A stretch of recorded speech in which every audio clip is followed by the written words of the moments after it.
Esta mañana quiero que le sigamos dando continuidad al libro de Nehemías. Así que usted va a buscar en su Biblia el libro de Nehemías y se va a ubicar en el capítulo 2. Capítulo 2, desde el versículo 11 hasta el 20, nosotros vamos a estar leyendo allí en su debido momento, mientras estemos hablando sobre este tema, vamos a ir también leyendo la palabra del Señor. Así que téngalo abierto allí en Nehemías, capítulo 2, en el Antiguo Testamento, después de Esdras, está Nehemías, allí lo va a mantener abierto, ¿okay? En el capítulo 2, y vamos a estar leyendo desde el versículo 11 al versículo 20.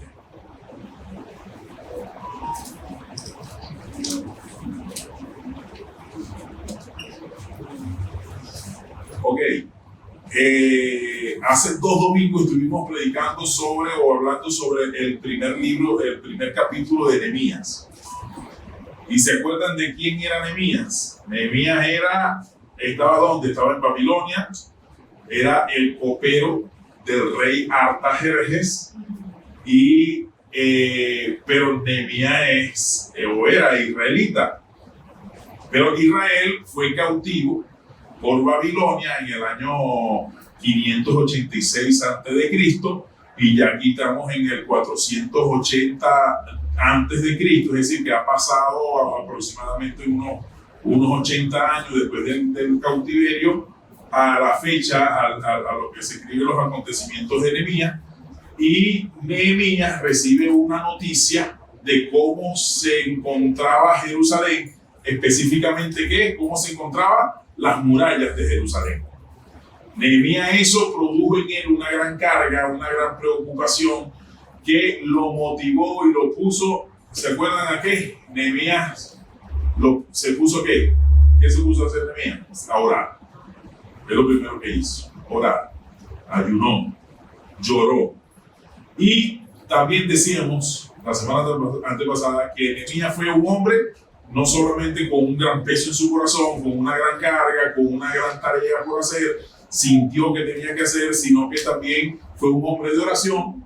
Y tercero, que fue un hombre de acción, que él no se quedó de brazos cruzados, sino que él puso manos a la obra con lo que tenía, con el reto que tenía en el frente. En el capítulo 2, la semana pasada predicó nuestro hermano Diego, en el capítulo 2, los primeros 10 versículos.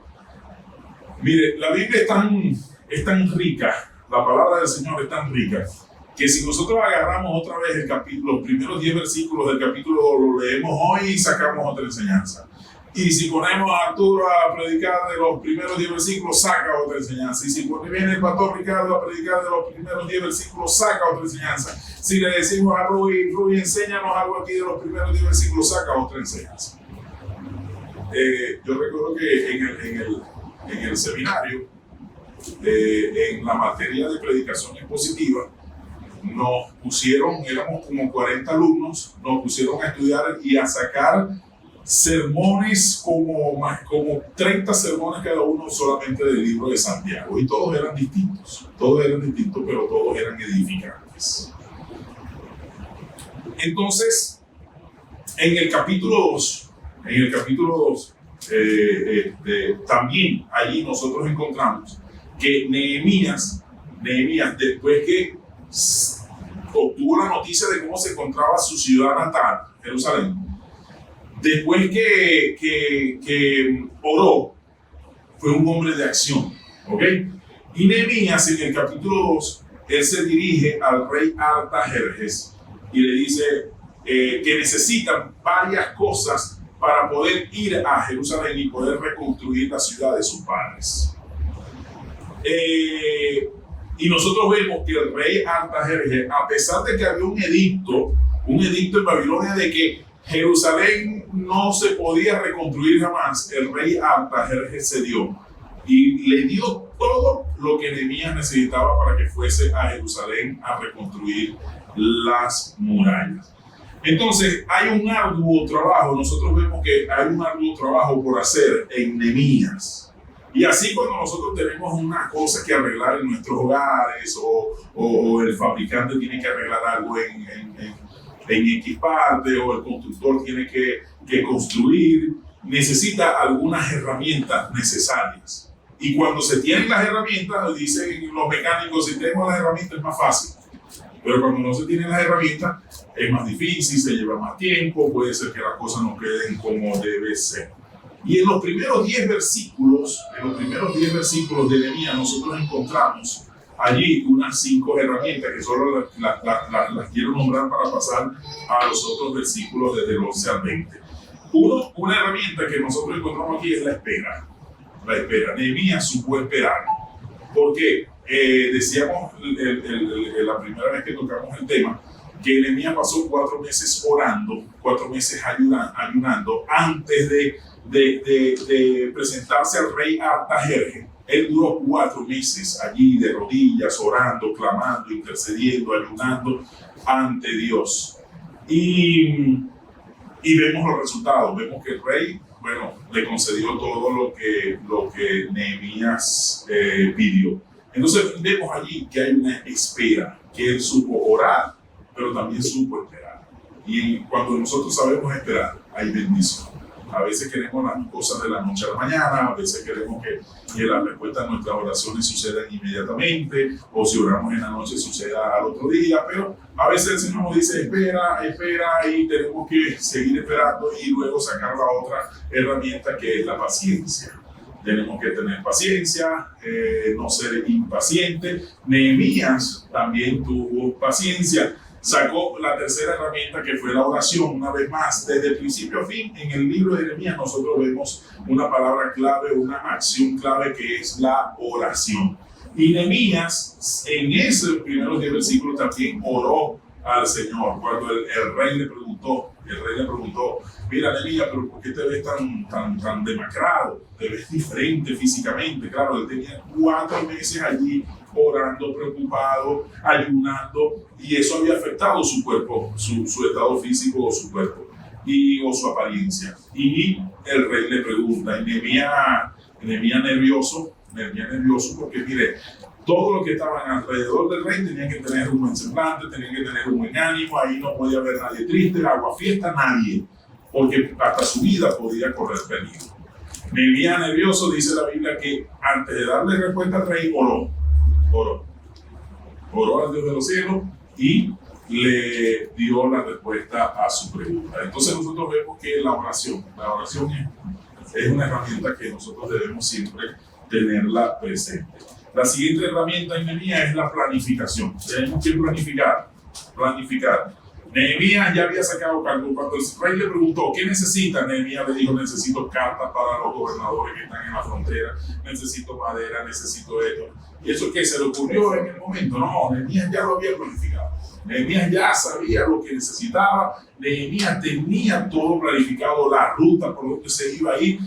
Igual nosotros en nuestra vida, todo lo que nosotros emprendamos tenemos que planificarlo. Y por último, de las herramientas en estos primeros 10 versículos encontramos el testimonio, es decir, que Nehemías le dio la gloria a Dios. Cuando el rey le dio todo lo que necesitaba, le dio el permiso, Nehemías glorificó a Dios. Y digo, que esto solamente pudo haberse hecho por la mano bondadosa de nuestro Dios. Por lo tanto,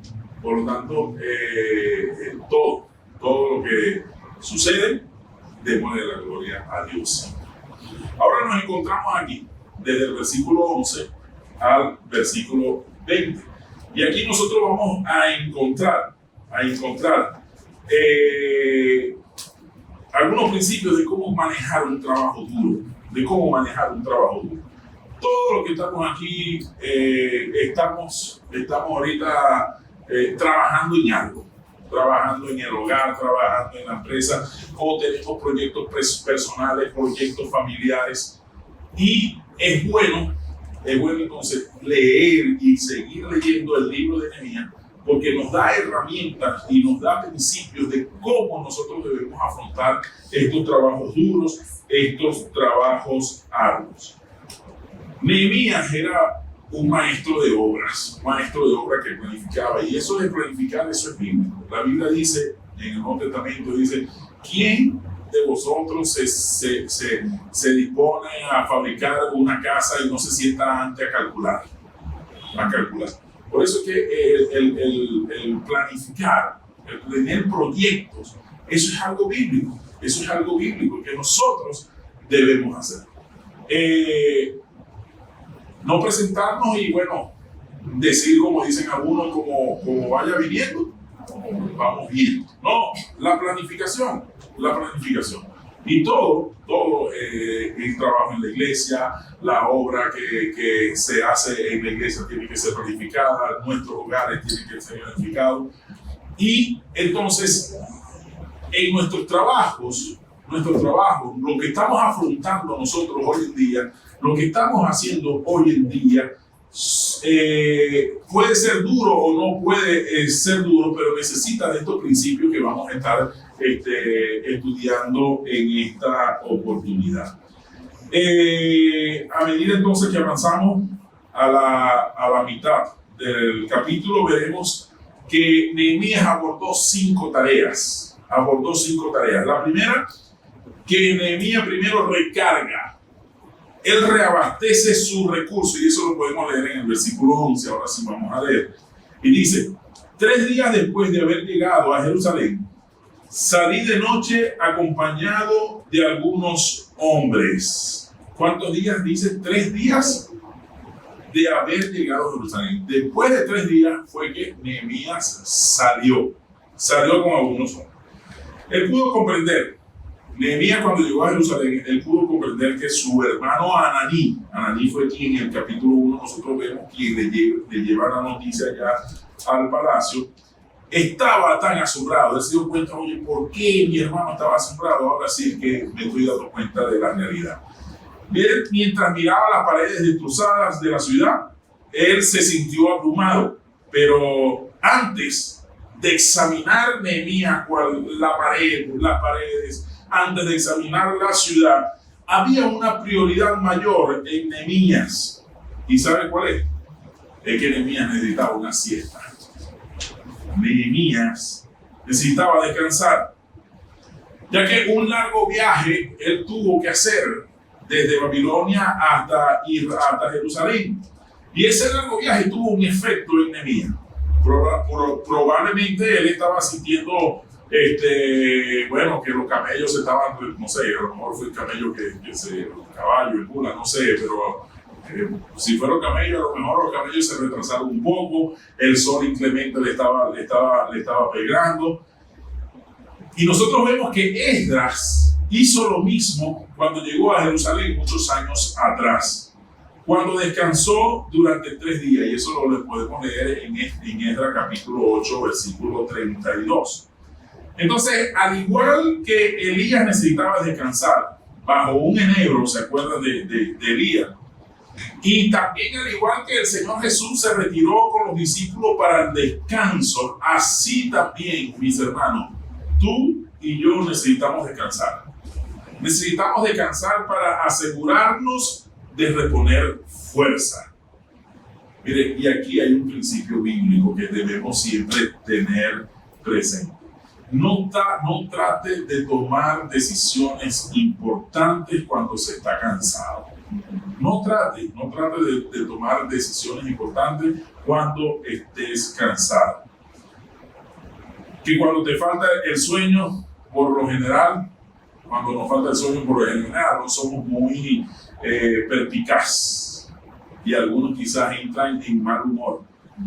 Entonces es mejor esperar solo hasta la mañana siguiente para hacerle frente a la tarea o para tomar decisiones correctas. ¿Ok? Lo segundo, que después de recibir recarga, Nehemías evaluó la necesidad. Y aquí leemos los versículos 12 al 16. Léanlo conmigo allí. Y dice, salí de noche acompañado de algunos hombres, pero a ninguno de ellos le conté lo que a mi Dios me había motivado a hacer por Jerusalén. La única bestia que llevábamos era la que yo montaba. Esa noche salí por la puerta del valle hacia el frente del dragón y la puerta del basurero. Inspeccioné las ruinas de la muralla de Jerusalén y sus puertas consumidas por el fuego. Después me dirigí hacia la puerta de la fuente y el estanque del rey, pero no hallé por dónde pasar con mi cabalgadura. Así que, siendo aún de noche, subí por el arroyo mientras inspeccionaba la muralla. Finalmente regresé y entré por la puerta del valle. Los gobernadores no supieron a dónde fui ni qué hice, porque hasta entonces no había dicho nada a ningún judío, ni a los sacerdotes, ni a los nobles, ni a los gobernadores, ni a los que estaban trabajando en la obra. Mire, Nehemías sabía que con el fin de liderar este proyecto iba a necesitar una imagen de primera fuente, de primera mano, de lo que había que hacer. Es decir, esa inspección tenía que hacerla él mismo, él personalmente. Luego exploró el daño en las paredes durante una noche oscura con la luz de la luna que les mostró los montones de piedras partidas y puertas destruidas. Y Nehemías hizo algunas notas para sí mismo. Mire, este viaje a la luz de la luna es una de las escenas más dramáticas en el libro. Y creo que él descubrió por lo menos tres cosas por lo menos descubrió Nehemías aquí en este paseo que tuvo por las ruinas de las murallas de Jerusalén. El primero que descubrió, que era un trabajo que fácil, no, que era un trabajo exigente. Mire, el circuito de las murallas tenía más de 1 kilómetro de largo. La pared necesitaba 3 o 4 metros de espesor. El espesor eran 3 o 4 metros de la pared. Y de altura necesitaban 5 metros de altura. Entonces no era una tarea fácil. No era una labor fácil que Nehemías tenía que hacer. Pero Nehemías sabía que él y su gente podían hacer el mejor esfuerzo. Miren, y lo mismo es verdad para nosotros. El trabajo en el reino es exigente. El trabajo en las cosas del Señor es exigente, pero vale la pena nuestra energía. Vale la pena desgastarnos por el servicio a nuestro Dios. Y por eso es que nosotros vemos a la luz de la Biblia siempre que Dios no llama a flojos ni perezosos. Dios no llama a los que no estén haciendo nada. Dios siempre llama a los que están haciendo algo. Por eso es que no es excusa, Señor, que estoy muy ocupado. No. El Señor me está llamando y si el Señor me está llamando es porque Él sabe que yo puedo. O Él sabe que usted puede. Entonces, lo otro cosa que Dios venía aquí es que era un trabajo peligroso. Nehemías fue en la noche porque no había enemigos al acecho. No había enemigos al acecho. De día hubiese sido distinto. Él no dijo nada a nadie hasta el momento adecuado. Él guardó su secreto hasta el momento preciso. Porque la fuga de información por descuido puede llevar el trabajo a su fin incluso antes sin comenzar. Y por eso es que quizá hay mucha gente que dice, no, tengo un proyecto y no lo comparto todavía, hasta que se den algunas cosas y bueno, ahí lo hablaré. Pero siempre es bueno también tener gente que acompaña a uno en oración. Siempre es bueno tener gente. Ahora, lo otro es que se trataba de una empresa corporativa. Él notó que era un trabajo común, exigente. Él notó que era un trabajo peligroso y él notó que eso se trataba de una empresa corporativa, es decir, que solo no lo podía hacer. Él notó que necesitaba la ayuda de los demás. Entonces fue solo por la supervisión de las paredes y las puertas que Nehemías podría calcular cómo podría ser dividido el trabajo. Y esto nos lleva a la tercera tarea. La tercera tarea es que después de la reposición de sus recursos, después de la evaluación de la necesidad, lo tercero que Nehemías hizo es que buscó a quién. Ya evaluó, ya descansó. Evaluó la necesidad. La necesidad y los recursos que necesitaba. Ahora, ¿qué se dispuso a hacer Nehemías? Buscar a los trabajadores, buscar a los colaboradores, buscar a la gente que iba a embraguetarse con él en el trabajo. Dice el versículo 17, dice: por eso les digo, ustedes son testigos de nuestra desgracia. Jerusalén está en ruinas y sus puertas han sido consumidas por el fuego. Vamos, anímense, reconstruyamos las murallas de Jerusalén para que ya nadie se burle de nosotros. Para que ya nadie se burle de nosotros. Se estaban burlando de ellos. Se estaban burlando de ellos. Y de alguna manera, que no se menciona en la narración, Nehemías reunió a un numeroso grupo de potenciales colaboradores. Echemos un vistazo a ver cómo puso su fuerza de trabajo en conjunto. En primer lugar, Nehemías se identifica con los trabajadores cuando les dice: entonces les dijo, ustedes ven el mal en que estamos. No el mal en que están, no, el mal en que estamos. Aunque Nehemías no estaba viviendo allí. Nehemías estaba muy cómodo, acuérdense, en el palacio del rey. A él no le faltaba nada. No le faltaba comida, no le faltaba vestimenta, no le faltaba nada, porque a pesar de que era el copero del rey, que no solamente que servía el agua y le probaba las comidas antes de que el rey la consumiera, no, que era una posición de influencia allí en ese palacio. No era cualquier, era alguien importante en el palacio. Entonces Nehemías se identifica con la gente y les dice la condición en la cual nosotros estamos, el mal en que nosotros estamos.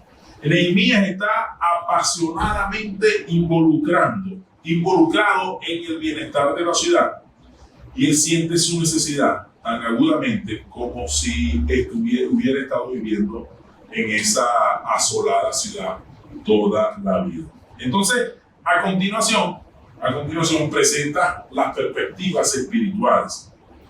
Ellos están en problemas. Y no es solo porque Jerusalén está en ruina. Él ve que hay una desgracia espiritual en el pueblo de Israel. La vista de aquellas paredes derrumbadas durante más de un siglo ha creado impresión en la gente pagana, y que se han llegado a burlar de ellos, creyendo que el Dios de Israel los había abandonado o había abandonado a su pueblo. Nehemías reconoce que siempre hay temas espirituales implicados. Un proyecto de construcción es algo más que ladrillos y cemento. Por eso es que muchas veces la parte externa habla mucho del interno. La parte externa habla mucho del interno. Cuando hay desorden externamente, indudablemente hay desorden internamente también.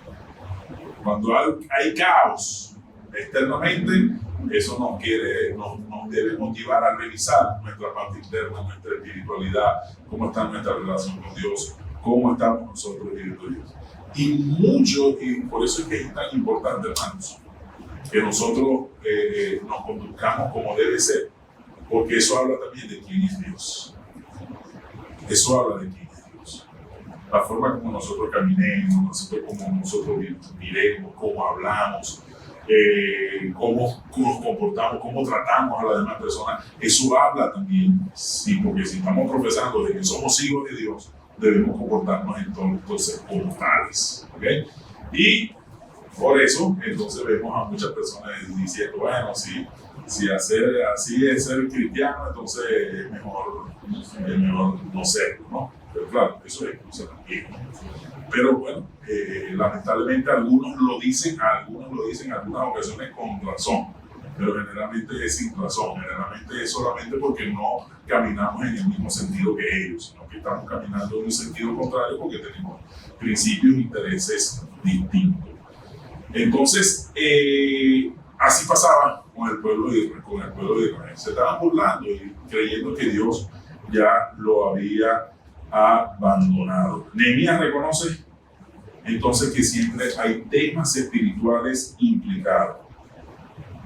Un proyecto de construcción es algo más que ladrillos, es algo más que cemento.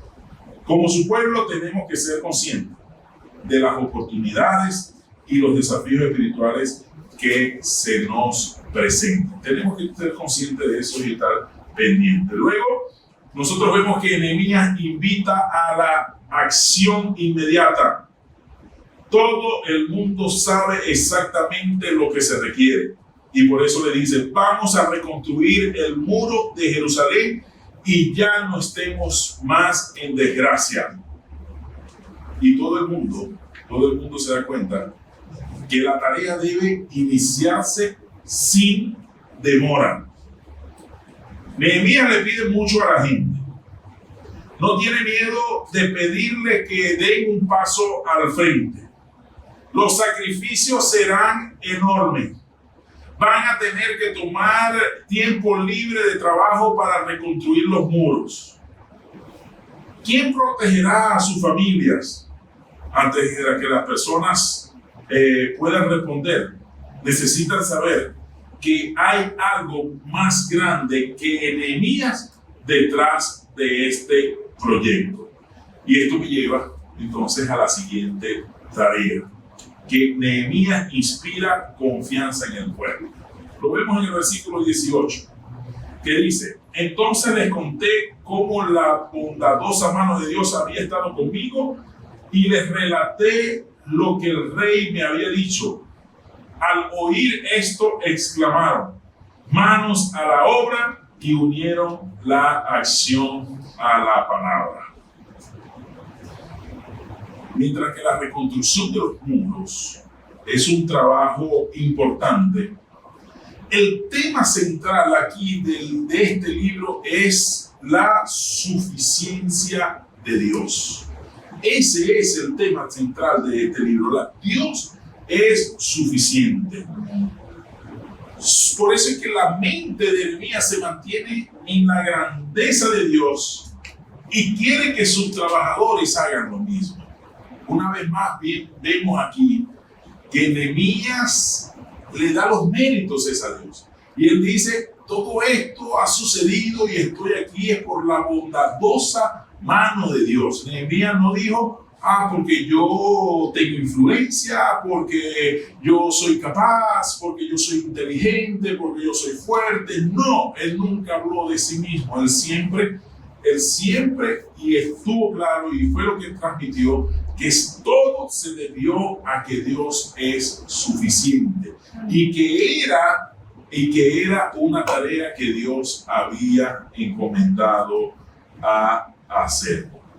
Por eso, mis hermanos, a medida que avanzamos en el tiempo de construir esta iglesia, amigos de Jesús, el templo y otras actividades son importantes. Sí son importantes, pero la idea central debe ser la suficiencia de Dios. Que Dios es suficiente. Escucha el testimonio de Nehemías. Él dice, entonces les declaré cómo la mano de mi Dios había sido buena sobre mí, y asimismo las palabras que el rey me había dicho. Vemos que Nehemías no llegó a Jerusalén porque él era muy hábil persuadiendo a las personas, o porque la reina fue una ayuda muy buena, o porque el rey era un benefactor generoso. Nehemías llegó a Jerusalén solo porque Dios es su proveedor soberano. Por eso llegó a Jerusalén. Puesto que Dios había hecho todo aquello, ciertamente les ayudaría a completar la tarea de construir las murallas. Entonces, al decirle él a la gente lo que Dios había hecho, le estaba encendiendo el ánimo por lo que Dios estaba a punto de hacer también. en ese tiempo y con ellos ahora. Su apelación, la apelación de Nehemías fue una apelación positiva. Él se centró en la gloria y en la grandeza de Dios. Cuando se piensa en ello, es increíble que la gente dijo, levantémonos y edifiquémonos. Levantémonos y edifiquémonos. Esa fue la respuesta de la gente. Pues piensen lo que la gente pudo haber dicho. La gente pudo haber dicho muchas cosas. Muchas cosas. Y que bueno, que hoy en día también se dice ese tipo de cosas. La gente pudo haberle dicho a Nehemías, oye, no, Nehemías, la verdad que el trabajo es muy duro. No, el trabajo es muy duro, no tengo tiempo. Estoy full de trabajo. Ellos entonces podrían haberse quedado así. Ellos podrían haber recordado a Nehemías que ya los judíos habían intentado hacer eso antes en los tiempos de Esdras en el capítulo 4 y no pudieron haber hecho nada porque fueron detenidos por las autoridades. Entonces pudieron haberle dicho, Nehemías, ya lo intentamos, ahora vienes tú otra vez a hacernos perder el tiempo. Pero no, ellos se levantaron y dijeron, levantémonos y edifiquemos. A menudo nosotros también nos encontramos con los mismos dos obstáculos dentro de la iglesia. O bien estamos contentos con cómo son las cosas, o tratamos antes y decimos no funcionó, porque ya lo hicimos, lo tratamos y no funcionó. Yo estoy agradecido porque esta iglesia responde como los constructores de este capítulo. Amén. Alguien ha definido el liderazgo como el arte de lograr que las personas hagan lo que hagan o lo que deben hacer y que les guste hacerlo. Debemos nosotros hacer las cosas porque queremos hacerlo. Debemos nosotros hacer las cosas porque la mano bondadosa de nuestro Dios está sobre nosotros. La mano bondadosa de nuestro Dios está sobre nosotros. La quinta tarea se produce casi inmediatamente después de la decisión de hacer un impacto. Y es manejar la oposición. Siempre que tomamos en serio el trabajo en el reino, habrá oposición. Igualmente, en nuestras vidas personales, siempre que se emprende a hacer algo, habrá oposición. Satanás se nos opondrá. Siempre. Los dos primeros enemigos ya han sido identificados en el versículo 10. Ahora nosotros vemos aquí a Sanbalat Horonita y a Tobías el Amonita. Ellos estaban unidos a Gesem el árabe. En el versículo 10, los opositores estaban muy disgustados. Ahora este trío problemático se vuelve muy vocal en sus ataques contra Nehemías y su equipo de trabajo. Echemos un vistazo aquí a las tácticas de los opositores. En primer lugar, se burlaban de los esfuerzos de los trabajadores. El versículo 19 dice que se burlaron y los ridiculizaron. Mire, los ataques verbales han sido siempre partes de las tácticas del enemigo para desmoralizar. Siempre. Se rieron de los trabajadores y menospreciaron tanto sus recursos y sus planes. Por eso es que cuando alguien me llega a decir, mira que fulanito dijo algo de ti, no me diga. No, ni me interesa. ¿Para qué? Entonces, a continuación dieron a entender que se estaban rebelando contra el rey. Le dieron a entender eso. Porque esta arma ya les había funcionado en Esdras capítulo 4, ya les había funcionado. ¿Qué es lo que estaban haciendo? Están rebelándose contra el rey. esta fue una acusación fuerte contra los tímidos trabajadores. Ellos pudieron decirle, oye, este comentario va a llegar al rey, que nos estamos rebelando contra él y nos van a castigar. Entonces, eso fue una de las tácticas que los enemigos utilizaron. Y a mí me encanta cómo Nehemías se ocupa de estos tipos malos. Porque él no responde a sus mentiras o participa con una conversación con ellos, sino que simplemente los ignora. Él primero exalta al Dios que lo llamó para hacer el trabajo. En el versículo 20 dice, el Dios del cielo nos prosperará, dará éxito. Él no estaba preocupado por sus insinuaciones ficticias, no. Nehemías estaba preocupado de que Dios reciba la gloria en este proyecto. Nehemías estaba claro. Él estaba claro de que Dios lo había mandado a hacer, que no era un proyecto de él, que era un proyecto de Dios. Y él estaba claro que Dios era suficiente y que Dios estaba de su lado. Nehemías quería que su pueblo supiera también que Dios tenía todo bajo control.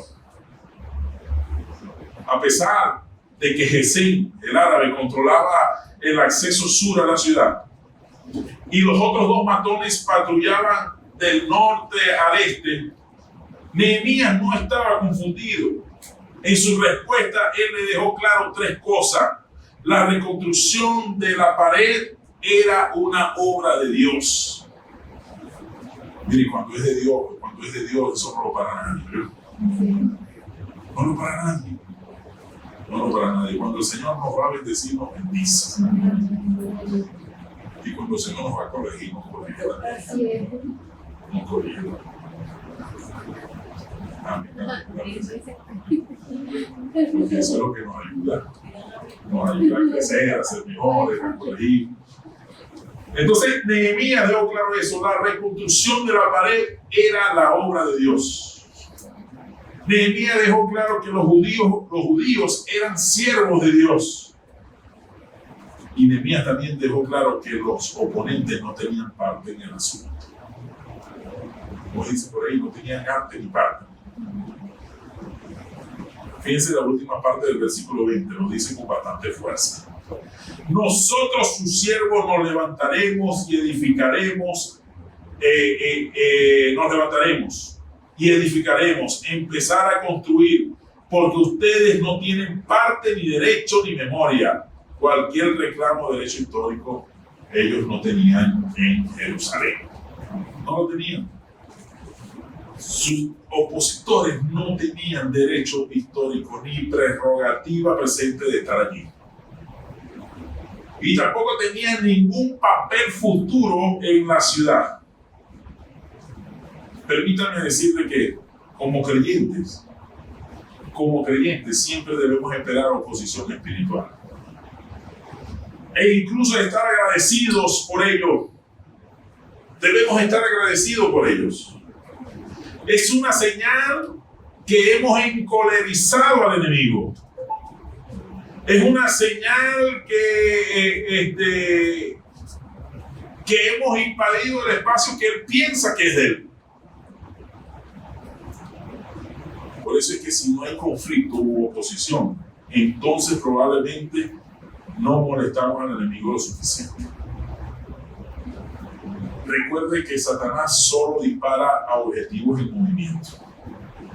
En movimiento. Al que está sin hacer nada. Ahí.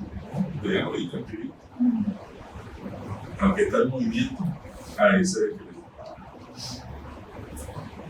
No es solamente confiar en tu currículo religioso, sino que las tareas están listas para ser realizadas. Las tareas están listas para ser realizadas. ¿Cuáles son esas tareas? Reponer los recursos, evaluar la necesidad, reclutar a los trabajadores. A esos trabajadores hay que inspirarle confianza. Y por último, manejar la oposición. Dios quiere que nosotros participemos plenamente en su trabajo Dios quiere que nosotros participemos plenamente en su obra. La obra es de Dios y Él la va a cumplir. Él no quiere utilizar a nosotros. Él quiere hacerla con nosotros. Pero otra cosa también es cierta, que con nosotros y nosotros la haga. Nosotros quizás somos los que nos perdemos la bendición de ser partícipes. No nos perdamos esa bendición. No nos perdamos esa bendición de ser usados por Dios. Oposición habrá. Bienvenida a la oposición. Dios está con nosotros. Dios está con nosotros siempre. Utilicemos entonces las herramientas que utilizó mi mía, sobre todo la herramienta de la oración, la paciencia, la espera. No nos desesperemos, porque el Señor tiene su propia agenda.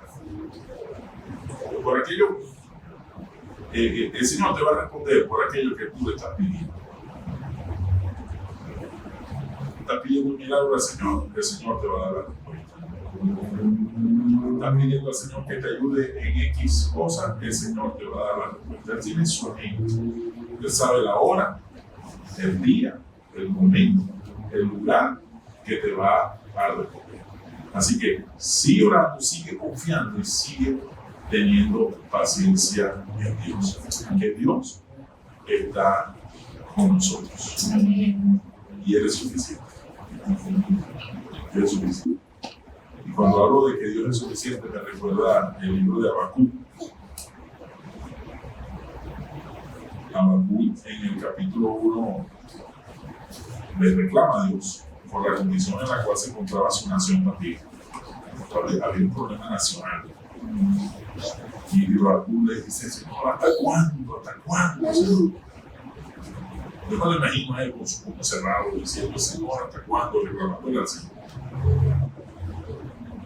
Pero debemos después que el corazón de Habacuc cambia y él dice en el capítulo 3: aunque la higuera no florezca, aunque las vides no haya fruto, que no haya ganado, que no haya nada, con todo me gloriaré, me gozaré en el Dios de mi salvación, porque Dios es suficiente. Dios nos bendiga. Permítanme orar, por favor. Padre, en el nombre de Jesús, a ti sea la honra, a ti sea la gloria y a ti sea el honor por siempre. Gracias te damos. Gracias por tu amor, por tu misericordia, gracias por tu bondad. Gracias, Señor, porque estamos aquí. Te ha placido estar aquí. Gracias por tu palabra. Ayúdanos siempre a seguir adelante, a buscarte cada día más. Te entregamos a ti, Señor, todas nuestras preocupaciones, nuestras cargas, dificultades, todo lo entregamos a ti, Señor. Queremos descansar en ti, queremos reposar en ti, porque tú eres suficiente para nosotros, Señor. La palabra dice que le llevemos todas nuestras cargas a ti y que tú nos harás descansar. Queremos descansar en ti, Señor. Padre, úsanos en tu obra. Tú nos has dado dones, nos has dado talentos, que nosotros podamos ponerlo al servicio tuyo, podamos poner manos a la obra, así como hizo Nehemías y su equipo, que se dispusieron a reconstruir las murallas de Jerusalén, que nosotros podamos, Señor, acudir a tu llamado, hacer lo que tú nos mandas hacer. Ayúdanos a lidiar con la oposición, ayúdanos a lidiar con el desánimo, ayúdanos a lidiar con cualquier cosa que quiera interponerse en nuestra tarea, en nuestro llamamiento. Bendice la vida, Señor, de cada uno de mis hermanos aquí presentes, de los que nos están visitando, de los niños que están allá. Bendícelos a todos, Señor. Guárdales, prospérales y ayúdales en cada momento. Te damos la gloria, te damos la honra a ti. En el nombre de Jesús. Amén y amén.